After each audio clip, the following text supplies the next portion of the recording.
제사장의 또 다른 옷을 마치는 것과 그리고 성막의 모든 역사를 마친 그 말씀입니다. 먼저 제사장의 옷에 대해서 보도록 하겠습니다.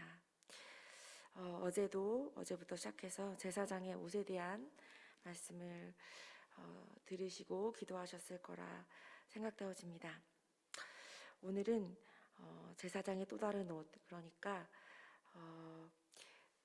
제사장의 옷을 입고 그 위에 입을 옷을 만들고 있습니다. 22절에 보면 그 긴 옷을, 에봇 받침 긴 옷을 전부 청색으로 짜서 만들라고 하십니다. 그리고 찢어지지 않게, 이 옷은 사실 통으로 된 옷입니다. 그리고 가장자리, 그러니까 옷의 아래쪽이죠. 석류를 수놓아 달라고 하십니다. 그 석류 열매는 청색, 자색, 홍색, 그리고 가는 배실로 수놓아 짜 만들어집니다. 그리고 이 석류와 번갈아 가며 달아야 할 것이 있는데 그것은 순금으로 만든 방울입니다. 방울과 석류를 돌아가면서 옷 가장자리에 달라고 말씀하십니다. 그리고 아론과 그 아들들을 위하여 속옷, 그리고 두건, 빛난 관, 그리고 속바지들을 만들라고 하십니다. 그것은 전부 세마포, 가는 배실로 짠 세마포로 이루어져 있습니다. 그리고 마지막으로 관, 그러니까 모자라고 보시면 되겠습니다. 머리에 쓰는 것에 거룩한 순금으로 만든 거룩한 패를 만들라고 말씀하십니다. 그 거룩한 패에는 이제까지 성막과 그리고 제사장의 옷을 만드는 데 쓰는 방법과 똑같이 도장을 새김같이 새기라고 말씀하십니다. 그 새김의 글자는 무엇이었냐면 여호와께 성결입니다. 그리고 그 패를, 거룩한 패를, 순금으로 만들어진 패를 청색 끈으로 관 전면에, 머리에 달라고 말씀하십니다. 그것이 제사장의 옷의 마지막입니다. 그리고 성막의 모든 역사가 마쳐지죠. 오늘 말씀을 보면서 감사하면서도 부끄러운 마음이 참 큽니다. 제사장이 어떠한 삶을 살아야 하는지 제사장의 옷을 통해서 전부 하나님께서 가르쳐 주시기 때문입니다. 특별히 아론의 제사장의 옷은 얼마나 화려하고 정교하였습니까? 어제 말씀해 보면 에봇 받침 어깨 위에 보석 12개의 보석을 달라고 말씀하셨죠. 그 보석은 무엇이었습니까? 12지파 이스라엘 아들들의 이름을 새겨 넣으라고 말씀하셨습니다. 그리고 그것을 달라고 말씀하시죠. 이것이 단지 장식이었겠습니까? 말씀을 들으셨겠지만 그것은 제사장의 어깨 위에 이스라엘 아들들의 이름을 달았던 그 하나님의 마음, 제사장이 어떠한 삶을 살아야 하는지, 제사장에게 맡겨진 삶이 어떠한 것인지를 보여지는 것이었겠지요. 어깨 위에 하나님께서 제사장에게 맡겨주신 이스라엘 아들들의 이름을 기록한 것이 아니라 새겨서 달았던, 그리고 오늘도 마찬가지입니다. 제사장의 머리 위에는 어떤 글씨가 새겨져야만 합니까? 여호와께 성결입니다. 순금으로 만들어진 거룩한 패를 관 전면에 달아라 라고 말씀하십니다. 그것은 무엇입니까? 제사장뿐만이 아니라 제사장을 바라보았던 모든 사람에게 증명되어져야만 한다는 것이겠지요. 그것은 무엇입니까? 여호와께 성결한 삶, 그것이 증명되어져야만 합니다. 그리고 또 하나가 있지요. 전부 청색으로 만들라고 하셨습니다. 그냥 단지 색깔 청색이 예뻤기 때문에 그렇게 했을까요?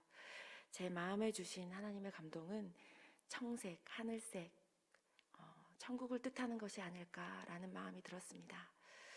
전부 틈이 없이 전부 청색으로 만들어진 옷, 그리고 청색, 자색, 홍색 실, 가는 배실 모두가 다 의미가 있겠지요.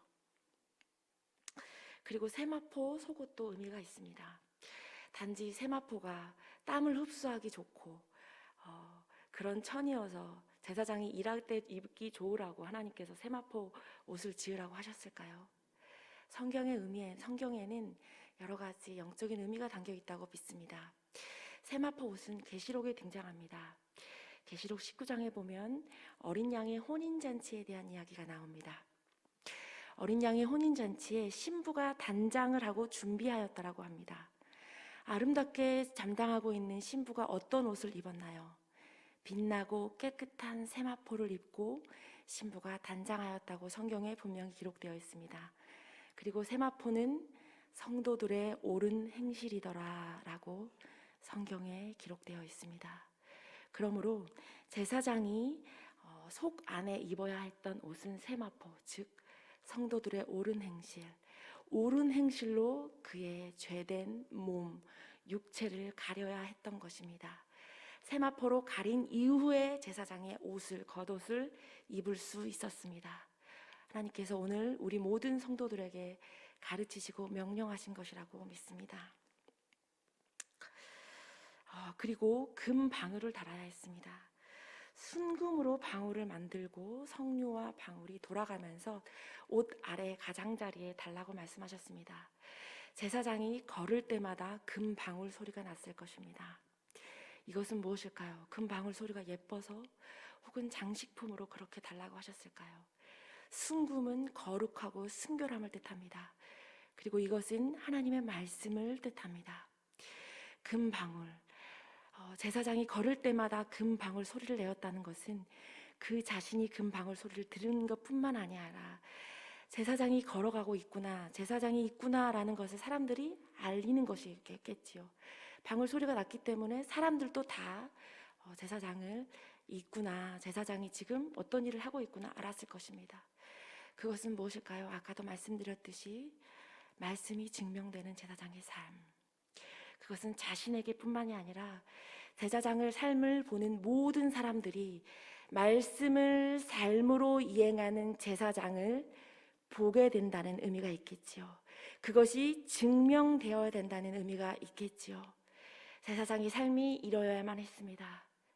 그는 말씀을 증명하는 삶, 옳은 행실로 하나님의 말씀을 이행하는 삶, 거룩한 옷을 입고 여호와께 성결한 삶, 그 삶을 살아야 했던 사람이겠지요. 오늘 우리에게 들어와 적용해 보셨으면 좋겠습니다. 단지 제사장을 향한 하나님의 마음이겠습니까? 당연히 제사장은 본이 되어야만 하겠지요. 그러나 우리는 하나님의 종들로, 하나님의 제사장들로, 너희는 왕같은 제사장들이요 라고 베드로 사도가 이미 성경에 우리 모두를 향하여서 그렇게 말씀하셨습니다. 하나님께서 그렇게 말씀하셨지요. 하나님께서 우리를 제사장으로 부르신 것입니다. 그것은 나뿐만이 아니라 나를 바라보는 모든 사람들에게 삶으로 말씀을 이행하고 있는지를 증명하여 보여야 한다는 성도에게 맡겨진 사명인 것입니다. 저를 돌아보았을 때 얼마나 부끄러운지요. 다른 사람은 모르지만 제 양심은 알고 있는 것입니다. 제 삶이 어떠한지. 그리고 또 누가 알고 있겠지요? 하나님께서 아시지요. 우리 모두가 마찬가지라고 믿습니다. 정말로 내 양심, 내 영혼은 알고 있습니다. 내 삶이 어떠한지, 그리고 내 마음이 어떠한지. 그렇게 해서 주님께서 말씀하시는 것입니다. 일어나라. 지금부터, 오늘부터 시작하자. 주님이 저에게 이 새벽 죄악으로 찌든 정말로 거룩한 옷을 입은 것이 아니라 더러운 옷을 입고 이 자리에 선 저를 향해 주님께서 다시 한번 기회를 주시는 것입니다. 세마포 옷을 입어라. 거룩한 행실로 옷을 짜 입어라. 여기에 보면 여호와 제사장의 옷도 마찬가지지만 성막을 지을 때 꼭 가는 배실이라는 것이 나옵니다. 배라는 건 무엇일까요? 까끌까끌한 거죠. 성경에서 굵은 배옷이 많이 등장합니다. 배는 회개를 뜻합니다. 이 말씀을 받으실 분도 있고 이해가 되지 않으실 분도 있으실 것 같은데요. 저에게 주시는 마음은 배는 회개다. 왜 청색, 자색, 홍색 그 아름다운 실과 함께 가는 배실을 함께 짜넣었을까요? 회개자의 삶, 우리가 평생에 지고 가야 될 삶이 무엇일까요? 그것은 바로 회개자의 삶입니다. 회개한 사람의 삶, 그 삶이 저와 여러분에게 있어야 할 줄로 믿습니다. 그리고 마지막에 한 가지 더 주목하여 보고 싶은 말씀은 42절과 43절 말씀입니다. 성막과 그리고 제사장의 옷을 지었던 사람은, 그리고 이스라엘 사람들은 반드시 여호와께서 모세에게 명령하신 대로 행했습니다. 그리고 마지막 43절에 보면 42절에 여호와께서 모세에게 명령하신 대로라고 되어 있고, 43절에 모세가 그 마친 것을 본즉 여호와께서 명령하신 대로 되었으므로 라는 말씀이 나옵니다. 이것은 창세기에 나와 있는 하나님의 명령과 창세기의 창조 때와 비슷한 구조를 이루고 있음을 알 수 있습니다. 창세기에 보면 항상 똑같은 6일 동안 하나님께서 명령하신 대로 창조가 이루어지죠. 보면 똑같은 법칙이 나옵니다. 그것은 무엇이냐면 하나님께서 명령하십니다. 그리고 그 명령하신 그대로 창조되어집니다. 그리고 그 명령하신 대로 그대로 된 것이 하나님 보시기에 좋습니다. 이 세 가지 구조로 이루어졌음을 알 수 있습니다. 한 가지 예를 들어볼까요? 하나님께서 빛이 있으라 하심에 빛이 있었고 그 빛이 하나님 보시기에 좋았더라. 이 세 가지 구조로 이루어져 있습니다. 3단계의 구조이죠. 모든 날 동안 6일 동안 이 똑같은 구조로 이루어집니다. 오늘 성막도 마찬가지입니다. 여호와 제사장의 옷도 마찬가지입니다. 하나님께서 모세에게 명령하시죠. 그리고 모세는 그 백성들에게, 성막을 짓는 자들에게 명령합니다. 그리고 어떻게 합니까? 명령하신 그대로 합니다. 그리고 명령하신 그대로 되었음을 보고 모세가 축복합니다. 똑같은 구조인 것이죠. 오늘 우리의 삶도 마찬가지입니다. 정말로 저는 지금 저에게 다시 한번 명령하고 그 말씀대로 살기를 원하는 것이 무엇이냐면, 하나님께서는 우리에게 명령하십니다. 그리고 우리가 해야 될 것은 무엇인가요? 명령하신 대로 행하는 것입니다. 그랬을 때 하나님 보시기에 좋습니다. 그랬을 때 하나님이 축복하십니다. 축복이 거저받는 것일까요? 우리가 교회에 나왔기 때문에 하나님께서 전부 축복하신다고 생각하십니까? 축복은 아무나에게 주어지는 것이 아닙니다. 오늘 성경의 법칙대로 하나님이 명령하시고 그 명령하신 대로 순종한 자에게 하나님 보시기에 좋았더라라는 축복이 이루어지는 것입니다. 모세는 그대로 된 것을 보고 그들에게 축복합니다. 우리의 삶도 마찬가지입니다. 그렇기 때문에 예수 믿는 게 결코 쉬운 일이 아닙니다. 우리는 좁은 길로 들어선 것입니다. 험한 길로 들어선 것입니다. 아무도 가지 않는 그 길로 들어선 것입니다. 그러나 이 길이 무엇입니까? 축복받는 길입니다. 천국으로 향하는 길입니다. 그렇기 때문에 우리가 이 자리에 힘들고 어렵지만 들어선 것입니다. 많은 사람들이 가지 않는 그 길 말입니다. 그 길이 무엇입니까? 명령하신 그대로 사는 삶입니다. 오늘 저와 그리고 우리 가정, 그리고 제게 속한 모든 사람들이 하나님의 복을 받는, 복을 흘려보낸 사람들이 되기 위해서는 우리가 어떻게 해야 되겠습니까? 말씀대로 순종하리라. 어렵지만 해보리라. 안 되면 안 됐을 때 회개하고 다시 일어서리라. 하나님께서 좋은 길을 열어주셨습니다. 그것은 회개의 길입니다. 기회를 다시 한번 주시는 것이죠. 오늘 저와 여러분들이 다시 일어서십시다.